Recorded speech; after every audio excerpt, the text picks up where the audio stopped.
On my wrist I've got the chip click training aid. I want to show you something. I've been using this for my chipping. So I've got it on top of my lead arm, so it's almost over my kind of fleshy meaty pad of my thumb, and it's in a position, I wonder if you'll hear this, I'll bring it up to my mic, hopefully you're hearing that. Basically, if I hinge my wrist up, it clicks. It basically clicks. Now they do also say to put it on the front of your wrist, so they're saying like if you extend your wrist it'll click. If it doesn't, I don't like it there that much. It doesn't really work that well, but here I think it works really well for two reasons. It allows me to feel the loft of the club. So let's pretend I want to hit a low chip in there. So I've got a 58 degree here and I wanted to hit a lower flighted shot.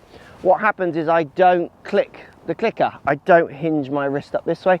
I take it kind of back all together. It kind of hoods the face over a little bit. And what you're going to notice, if I do it this way, I get this kind of slightly lower, more forward flight. It kind of run on 2 yards. It's super wet here today, so you know that's rolled on quite well. Now, if I want a more of a flighted wedge chip or lofted club chip, now what happens is I'm going to hinge my wrist this way on the backswing, and you'll hear it if I set it there clicking. See if I can put it into practice in the practice swing. So I'm going to hinge this way, which allows me to maintain a little bit of loft.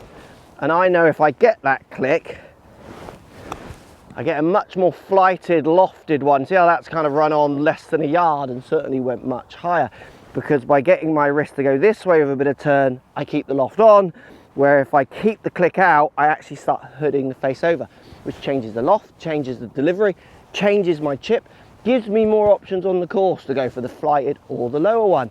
I actually quite like that. It's quite good on top, and it's under 10 quid. Under 10 quid, you could learn a couple of flighted and low lofted chips and become a better player. Let me know if it helps.